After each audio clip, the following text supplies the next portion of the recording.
1 plus 2 plus 3 plus 4 plus 5 all the way to 100. Well, now that seems like a lot of work, but let's see if there's another method where we can make this simpler.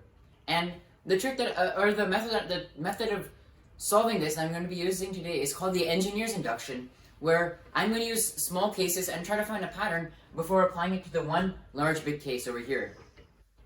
Okay, so let me start with a few smaller examples. Let's start with 1 plus 2 plus 3.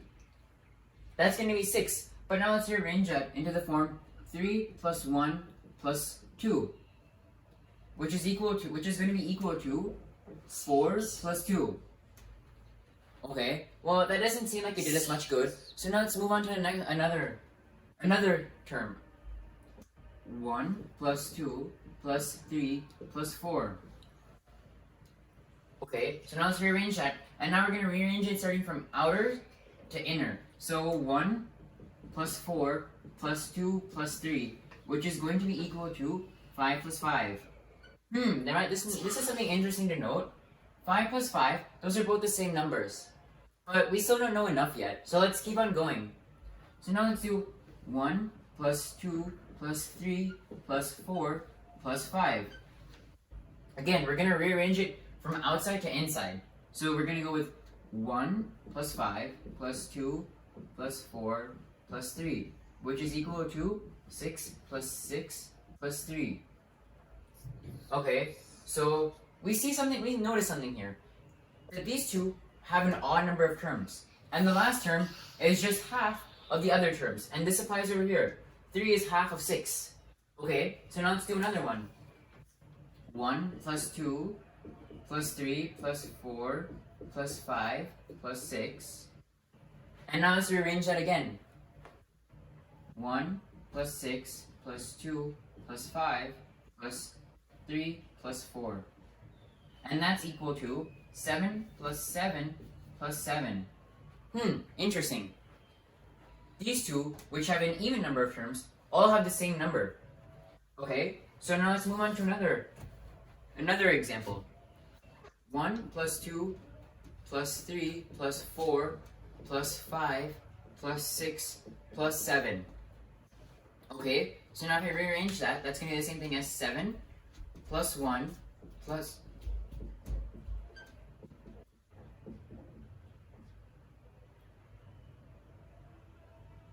Oh, sorry, I messed up over here. It should be plus 2 plus 6 plus 3 plus 5 plus 4, which is equal to 8 plus 8 plus 8 plus 4.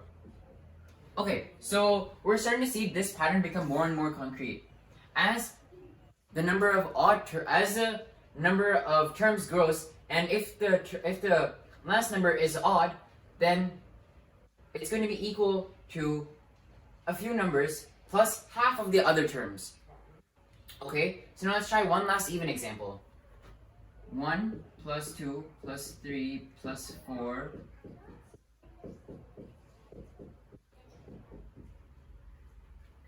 Okay, so now let's rewrite that. It's going to be 1 plus 8 plus 2 plus 7 plus 3 plus 6 plus 4 plus 5. And that's the same thing as 9 plus 9 plus 9 plus 9. Okay, I think we have enough information where we can start to come to some observations and conclusions. So we see here that first we start off with 2 terms. So 2 terms here, 3 terms here, and 4 terms here. So that means the next one is probably going to have 5 terms.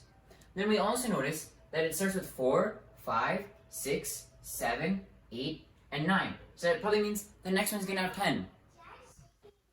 Okay, and now we see that the odd terms, the terms with an odd number, the expressions with an odd number of terms have another extra number at the end, signifying which is half of the previous other terms. So, in fact, there's actually a formula for calculating the consecutive sum of terms, and that is n, which is the number of terms, times n plus 1 over 2. Because we can see that all being applied over here. Over here, there's 3 terms. So, and for n, we'll plug in 3. And for n plus 1, well, that's 4. So 3 times 4 is 12. And 12 divided by 2 is 6. And we can see here that 4 plus 2 is 6. But does that really work for everything? So now let's try another example where we have, let's say, 9. We have 9 terms.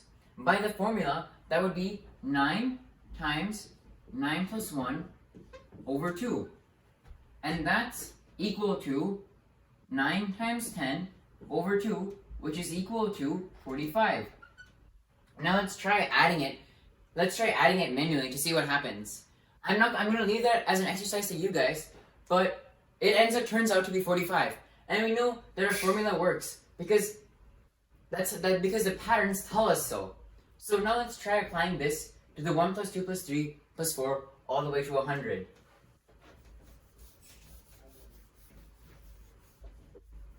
So since there's 100 terms, n is going to be 100 times 100 plus 1 divided by 2. So that's going to be equal to the same thing as 100 times 101 divided by 2, which is equal to 5050. And that is our final answer for how we did this. I hope you guys enjoyed this, and make sure to comment and subscribe and like the video.